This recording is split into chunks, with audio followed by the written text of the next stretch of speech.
Hello, कैसे हैं दोस्तों? अच्छे होंगे, भले होंगे, चंगे होंगे। आज का हमारा ब्लॉग है, क्या आने वाले दिनों में भारत की अर्थव्यवस्था चीन से आगे बढ़ जाएगा? आगे के लिए वीडियो में बने रहें और मेरा चैनल आओ ज्ञान बाटे को लाइक एवं सब्सक्राइब जरूर कर दें और अपना कमेंट जरूर दें, जिससे मैं आपके लिए अच्छा से अच्छा वीडियो लाने का प्रयास कर सकूं। कुछ दिन पहले IMF की एक ताज़ा रिपोर्ट में अनुमान लगाया गया कि 2022 में भारत की अर्थव्यवस्था की विकास दर 6.8% रहेगी।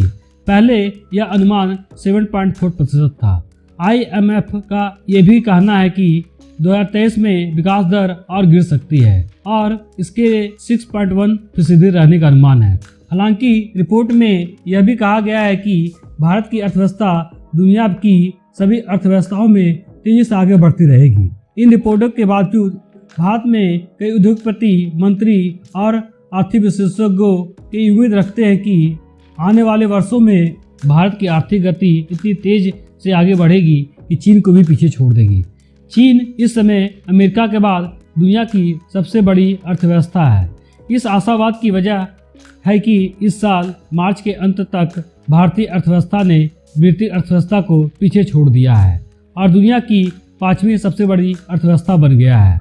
भारतीय स्टेट बैंक के एक रिसर्च पेपर के अनुसार भारत 2027 तक जर्मनी की चौथी सबसे बड़ी अर्थव्यवस्था और 2029 तक दुनिया में जापान की तीसरी सबसे बड़ी अर्थव्यवस्था को पीछे छोड़ देगा। इस रफ्तार से क्या भारतीय अर्थव्यवस्था का अगला पड़ाव चीन होगा? क्या यह 15 से 20 सालों में दुनिया की दूसरी सबसे बड़ी चीनी अर्थव्यवस्था को पीछे छोड़ सकती है? दूसरे शब्दों में, क्या आज की 3.1 ट्रिलियन डॉलर की भारतीय अर्थव्यवस्था 17.7 ट्रिलियन डॉलर की चीनी अर्थव्यवस्था के करीब आ सकता है या इससे पीछे छोड़ सकती है? पुरानी पीढ़ियों को याद होगा कि एक जमाने में दोनों देशों का सकल घरेलू उत्पाद GDP लगभग बराबर था।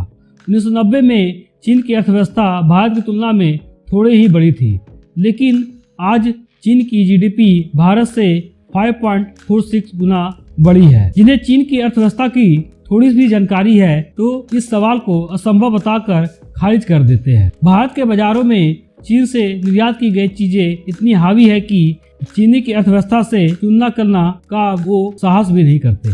दुनिया के कुछ बड़े अर्थशास्त्री भी इस मुद्दे पर बहस को समय बर्बादी करते हैं। प्रधानमंत्री मोदी ने वर्ष 2047 तक भारत को एक विकसित राष्ट्र बनाने का महत्वाकांक्षी लक्ष्य रखा है, लेकिन ये लक्ष्य भी चीन को चुनौती देने के लिए काफी नहीं होगा। वास्तव में चीन की अर्थव्यवस्था को पार करना एक असंभव लक्ष्य की तरह दिखता है। जरा गौर कीजिए, वर्ल्ड बैंक के अनुसार 2021 में भारत की GDP 3.1 ट्रिलियन डॉलर थी और चीन की 17.7 ट्रिलियन डॉलर की। अगर चीनी अर्थव्यवस्था को यहीं रोक दिया जाए और भारतीय अर्थव्यवस्था 7 से 7.5% की दर से बढ़ती रहे तो इसकी अर्थव्यवस्था 20 ट्रिलियन डॉलर की होगी। यानी आज की चीनी अर्थव्यवस्था को पार करने में भारत को लगभग 25 साल लगेंगे। 1947 में भारत ब्रिटिश साम्राज्य से एक स्वतंत्र राष्ट्र बन गया, जबकि 2 साल के बाद 1949 में पीपल्स रिपब्लिक ऑफ चाइना की स्थापना हुई। 1990 तक दोनों देशों की अर्थव्यवस्थाएं लगभग समान थी। तो एक बार फिर से ऐसा क्यों नहीं हो सकता, खास तौर से एक ऐसे समय में जब चीन की विकास दर धीमी पड़ती जा रही है, जबकि भारत की अर्थव्यवस्था की विकास दर 6% से ऊपर है। IMF ने भी कहा है कि भारतीय अर्थव्यवस्था बड़ी अर्थव्यवस्थाओं में सबसे तेजी से बढ़ती रहेगी। भारत और पश्चिमी देश में कई आशावादी दावा करते हैं कि अगर भारत सही कदम उठाता रहा तो लंबी अवधि में भारत का अगला पड़ाव चीन होगा। दुनिया की 5वीं सबसे बड़ी अर्थव्यवस्था बनने के राह पर भारत ने सूचना क्षेत्र में कामयाबी हासिल की है। साथ साथ बड़ी संख्या में अंग्रेजी बोलने वालों लोगों की संख्या का लाभ उठाया है, जिसके कारण इसे दुनिया का बैंक ऑफिस कहा जाता है। धन्यवाद।